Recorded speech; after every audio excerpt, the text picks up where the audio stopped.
नमस्कार। आकाशवाणी जयपुर अजमेर से प्रस्तुत हैं प्रादेशिक समाचार।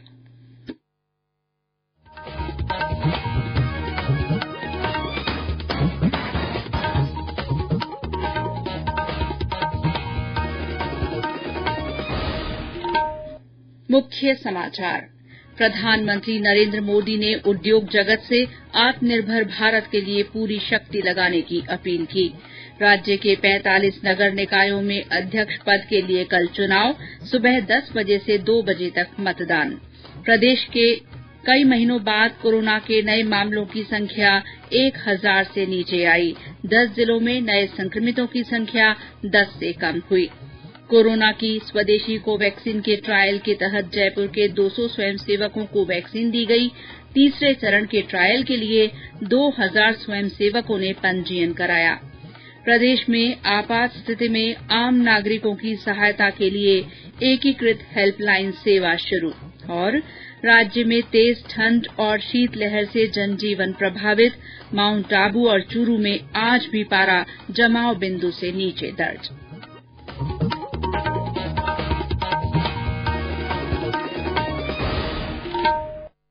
समाचारों के साथ मैं शीला चावला। कोविड-19 महामारी के खिलाफ देश एकजुट होकर लड़ रहा है। आप भी हमारे साथ सुरक्षा और बचाव के 3 आसान एहतियाती उपायों का संकल्प लें। मास्क पहनें, 2 गज की दूरी है जरूरी, सुरक्षित दूरी बनाए रखें, हाथ और मुंह साफ रखें। और अब समाचार विस्तार से। प्रधानमंत्री नरेंद्र मोदी ने भारतीय उद्योग और व्यवसाय जगत का आह्वान किया है कि वो आने वाले वर्षों में आत्मनिर्भर भारत के लिए अपनी पूरी शक्ति लगाएं। आज वीडियो कॉन्फ्रेंस के माध्यम से एसोचैम फाउंडेशन सप्ताह 2020 कार्यक्रम को संबोधित करते हुए उन्होंने कहा कि विश्व चौथी औद्योगिक क्रांति की ओर तेजी से बढ़ रहा है। दुनिया चौथी औद्योगिक क्रांति की तरफ तेजी से आगे बढ़ रही है। नई टेक्नोलॉजी के रूप में चैलेंजेस भी आएंगे और अनेक नए सरल सॉल्यूशंस भी आएंगे। और इसलिए आज वो समय है जब हमें प्लान भी करना है और एक्ट भी करना है। हमें हर साल के हर लक्ष्य को नेशन बिल्डिंग के एक लार्जर गोल के साथ जोड़ना है। श्री मोदी ने कहा कि अनुसंधान और विकास में निवेश को बढ़ाया जाना चाहिए तथा निजी क्षेत्रों को इसमें निवेश करने की आवश्यकता है। प्रधानमंत्री ने कहा कि देश उद्यमों और उद्यमियों के साथ है जो युवाओं को बहुत सारे अवसर प्रदान कर सकते हैं। उन्होंने कहा कि भारत का युवा नवाचार और स्टार्टअप क्षेत्र में अपना नाम कमा रहा है। श्री मोदी ने इस अवसर पर रतन टाटा को ASSOCHAM enterprise of the century पुरस्कार से सम्मानित किया। राज्य के 45 नगर निकायों में अध्यक्ष पद के लिए कल चुनाव होंगे। कल सुबह 10 बजे से 2 बजे तक मतदान होगा। उसके तुरंत बाद मतगणना तथा नतीजों की घोषणा की जाएगी।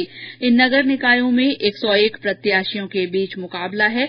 जिन नगर निकायों में भाजपा और कांग्रेस को बहुमत नहीं मिला है वहां दोनों पार्टियां निर्दलीय पार्षदों को अपने पक्ष में करने के लिए एड़ी चोटी का जोर लगा रही हैं। जयपुर जिले के बगरू नगर निकाय में सबसे ज्यादा 4 प्रत्याशियों के बीच मुकाबला है।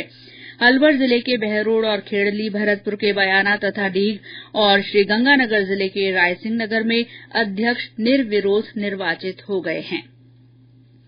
राज्य सरकार के कार्यकाल के 2 साल पूरे होने के उपलक्ष्य में विभिन्न मंत्री अपने प्रभार वाले तथा अन्य जिलों का दौरा कर रहे हैं। शहरी विकास मंत्री शांति धारीवाल और खान मंत्री प्रमोद जैन भाया ने 12 पहुंचकर जिला स्तरीय अधिकारियों की बैठक ली और सरकार की 19 फ्लैगशिप योजनाओं की समीक्षा की। बैठक के बाद प्रेस वार्ता को संबोधित करते हुए श्री धारीवाल ने कहा कि सरकार ने घोषणा पत्र में किए वादों को पूरा किया है और घोषणा पत्र से हटकर भी राज्य सरकार ने जनता के कल्याण के लिए कई काम किए हैं। शिक्षा मंत्री गोविंद सिंह डोटासरा ने बीकानेर में कई कार्यक्रमों में भाग लिया। आज राजस्व मंत्री हरीश चौधरी और वन तथा पर्यावरण मंत्री सुखराम बिश्नोई ने जालौर का दौरा किया। उन्होंने जिला स्तरीय अधिकारियों की समीक्षा बैठक ली।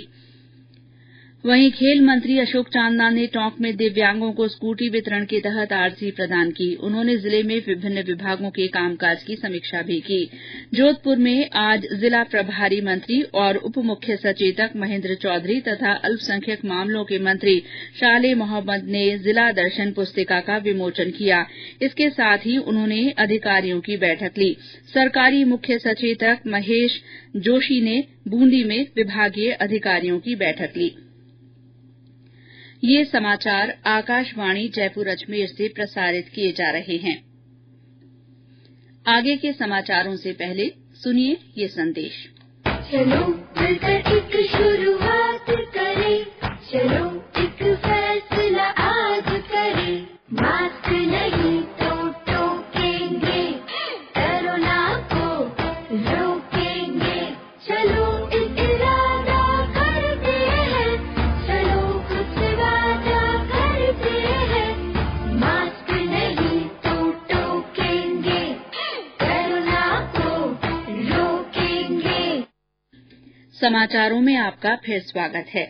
प्रदेश में कई महीनों बाद कोरोना के नए मामलों की संख्या आज 1000 से नीचे आ गई है। राज्य में आज 989 नए केस रिपोर्ट हुए हैं, वहीं 1259 लोग संक्रमण से मुक्त हुए हैं। सक्रिय मामलों की संख्या 12779 रह गई है।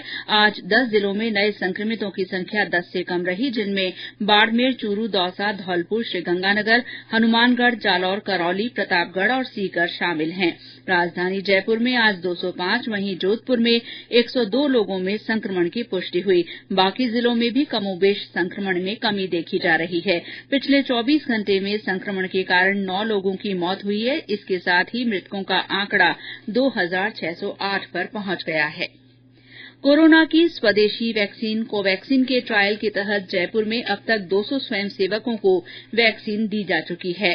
ट्रायल के प्रिंसिपल इन्वेस्टिगेटर डॉ मनीष जैन ने बताया कि ये तीसरे चरण का ट्रायल है और इसमें अब तक 2000 स्वयंसेवक पंजीयन करा चुके हैं।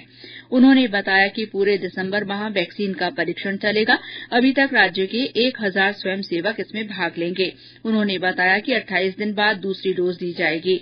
इस दौरान स्वयंसेवकों के स्वास्थ्य पर नजर रखी जाएगी। केंद्र सरकार की ओर से कोरोना के विरुद्ध जन जागरूकता आंदोलन चलाया जा रहा है। अखिल भारतीय आयुर्विज्ञान संस्थान एम्स के एडिशनल प्रोफेसर डॉ पीयूष रंजन ने आकाशवाणी से बातचीत में लोगों को टीका उपलब्ध होने के बाद भी कोरोना वायरस संक्रमण से बचने के लिए सभी एहतियाती उपाय करने की अपील की है।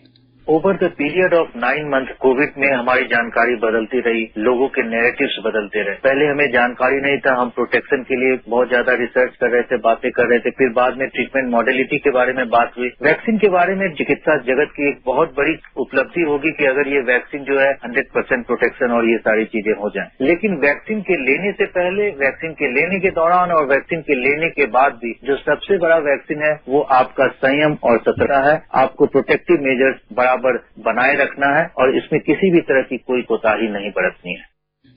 केंद्र सरकार के जन जागरूकता आंदोलन के तहत ही आकाशवाणी जयपुर के समाचार बुलेटिनों में विशेष श्रृंखला जनता का संदेश जनता के नाम चलाई जा रही है। इसी के तहत सुनिए हमारे एक नन्हे श्रोता का संदेश। मैं विहान जैन सांगाने जयपुर से बोल रहा हूँ। हम सब जानते हैं कि कोरोना एक महामारी है, इसलिए जब तक इलाज नहीं बचाव ही उपाय है। फर्स्ट मास्क का नियमित रूप से प्रयोग करें। सेकंड, सामाजिक दूरी का पालन करें। थर्ड, अपने हाथों को नियमित रूप से साबुन या सैनिटाइजर से धोते रहिए। हम सुरक्षित तो देश सुरक्षित। राज्य में एकीकृत हेल्पलाइन सेवा शुरू की गई है। इसके तहत 112 नंबर डायल करने पर विभिन्न आपात परिस्थितियों में फंसे लोगों को तुरंत सहायता मिल सकेगी। पेश है हमारे संवाददाता की रिपोर्ट। नागरिकों को अलग अलग नंबर याद रखने की बजाय अब केवल एक ही नंबर 112 याद रखना होगा।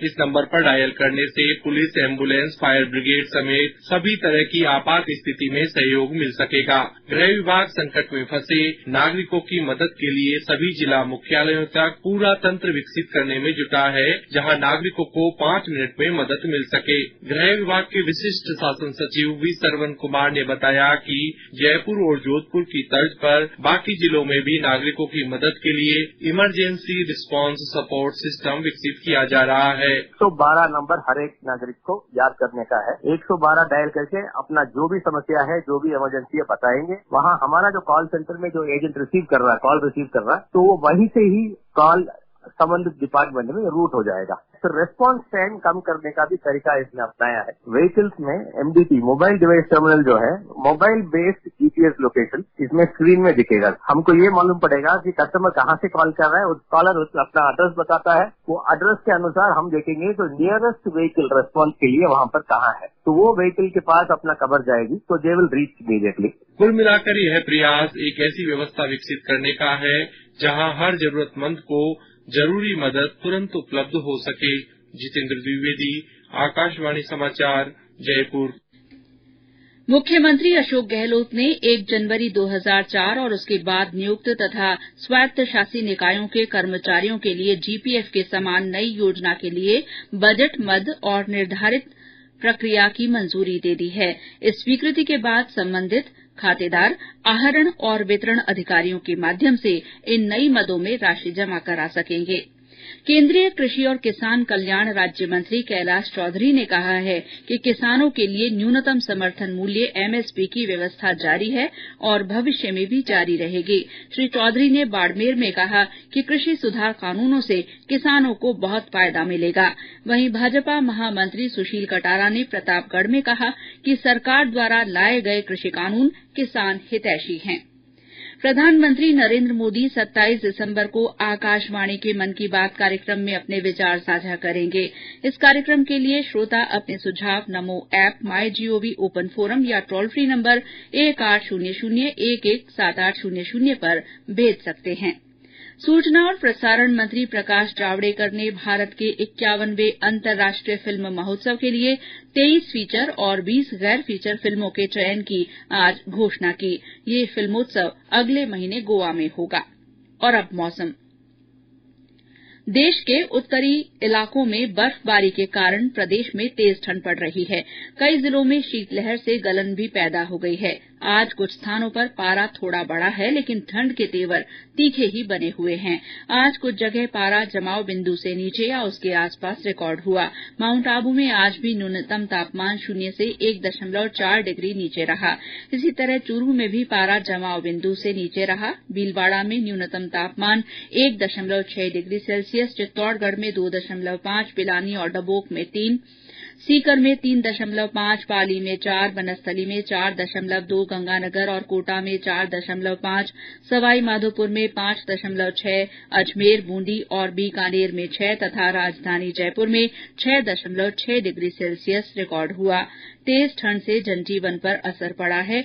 ग्रामीण इलाकों में लोग सर्दी से बचाव के लिए अलाव का सहारा लेने लगे हैं। वहीं गेहूं, सरसों और चने की फसल के लिए ये सर्दी अच्छी मानी जा रही है। और अंत में मुख्य समाचार एक बार फिर। प्रधानमंत्री नरेंद्र मोदी ने उद्योग जगत से आत्मनिर्भर भारत के लिए पूरी शक्ति लगाने की अपील की है। राज्य के 45 नगर निकायों में अध्यक्ष पद के लिए कल सुबह 10 बजे से 2 बजे तक मतदान होगा। प्रदेश में कई महीनों बाद कोरोना के नए मामलों की संख्या 1000 से नीचे आ गई है। कोरोना की स्वदेशी कोवैक्सीन के ट्रायल के तहत जयपुर के 200 स्वयंसेवकों को वैक्सीन दी गई है।